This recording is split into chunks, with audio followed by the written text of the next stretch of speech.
want to thank you all for everything you do for Spring Mill State Park. It's greatly appreciated. And we realized part of that this last month. We had our leadership conference. The whole division gets together, and this park was selected as the outstanding park of the year. And it's through your efforts, the doors and the turtle tank and all that other stuff that helped us win that award. And so I just want to tell you how much I appreciate everything you do. We got a lot of stuff going on. The inn right now is tore up and proceeding to get more tore up. It's going to be a gut job, so all the interior is going to be gone, and then we put all new stuff inside. It's going to take a while. The final dollar amount, don't ask. It's still fluttering around out there as we discover new things. Next month, first of next month, we're going to have our first meeting on the gristmill project. Basically, this first meeting will be meeting with the contractors and setting the scope of the project. And then hopefully within a couple months after that, we will proceed with starting on it. Beyond that, our staff is in transition. That seems to be a trend with all companies nowadays. We have one person off for medical.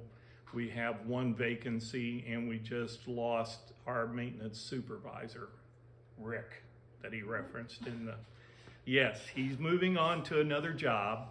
But that's just normal. This park's always had staff come in and leave. So we're gonna be up still trying to fill these positions over the course of the summer. Our summer employment is looking fair, not bad. We could always use help in the village. So anybody like to wear old people's clothes and do pioneer stuff, we're always looking for someone to do that. Beyond that, we're just, the construction projects are going to take up a lot of our time. We have to go in constantly and meet with them. In the next month, we're going to be meeting on the swimming pool splash pad area of the inn, and then we're going to be talking about the parking garage. So all that whole area is going to be under construction over the next year and a few months, so that once we reopen, we'll have a nice newer parking garage, we'll have a splash pad, pool area, and then we'll have the inn renovated. The grist mill, even starting in a couple months, we're probably looking at 18 months before we have it ready. So we'll be down this year, and we'll be down a little bit of next year in order to get all the work done. We're still partnering with Beck's Mill. They've agreed to help grind cornmeal for us again this year. So we'll start that up sometime mid-April, of running over there, grinding up a stock of cornmeal and bringing it back to the park, bagging it, and then selling it. So, but they grind it according to the way we want it ground. So someone goes over there and is our quality control expert when we do our grinds. After that,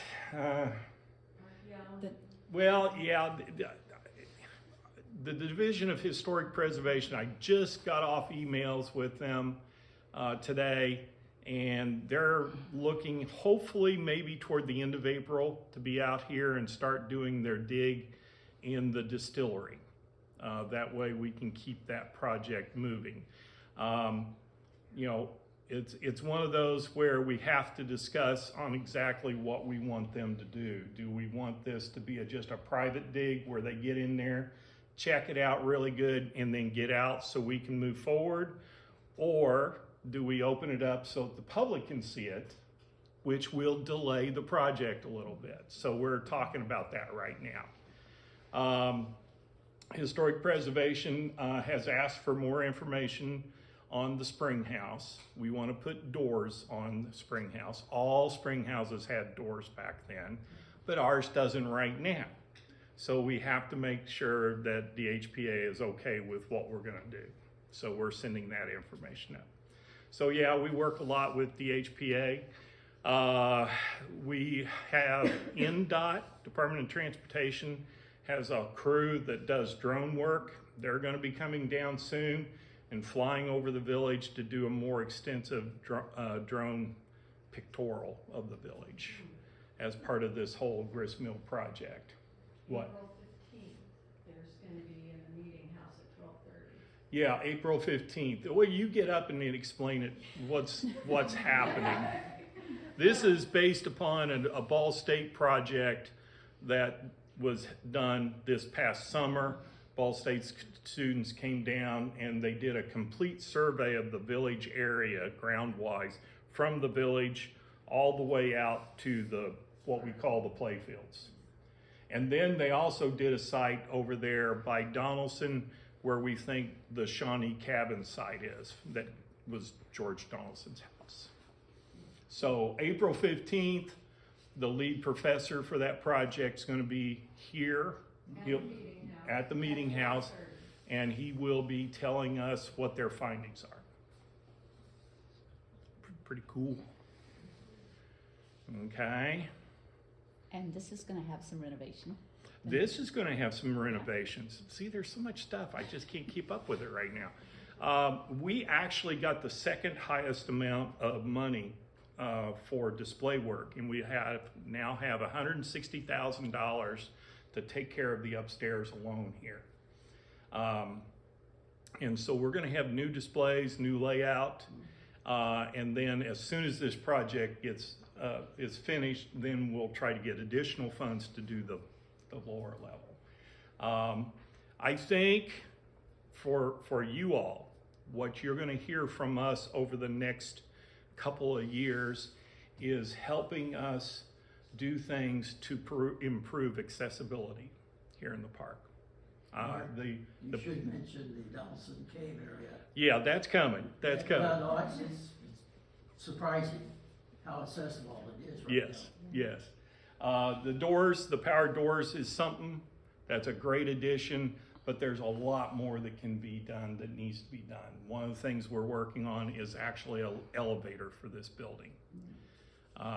That's going to be salty, but we're going to work on it. But there's a lot of other projects that the friends can do, assistive hearing devices, listening devices. There's a whole bunch of stuff that we've just been through a lot of training on that we need to try to do for all areas of the park.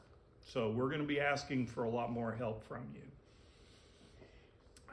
What he was talking about is we finally have the walkway into Donaldson Cave.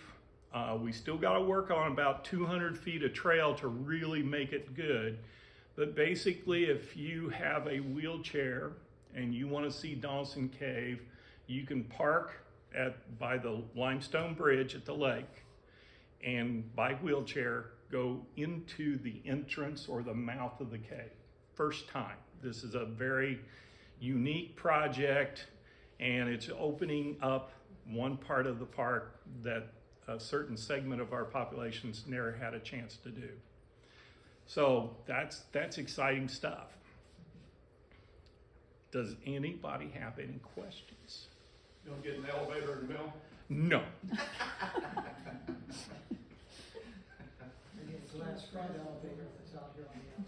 Yeah, the elevator, we're actually looking for it. They got a specific name, but basically it's a single-use elevator, and it would be mounted just on the outside. Yeah. Yep, glass. Any other questions about the park? We got some big stuff coming up next year. Solar eclipse. Anybody interested in volunteering that day, we'll use you.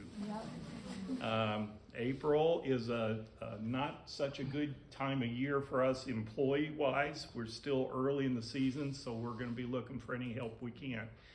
Yes, we're in the zone of totality. Yes, if the weather conditions are just right, we're going to be swamped for that day, swamped.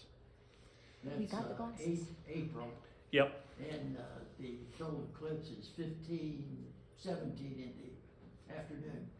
Got it on your fridge. yeah, it's like 250 to 309. Actually, Fairfax Recreation Area is where it's going to be the longest.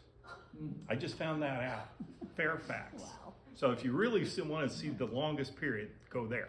But you're more than welcome here. Stay here. But the lake will be full of boats. Oh, kayaks! It's just, I'm telling you, if it's sunny, we're gonna be swamped.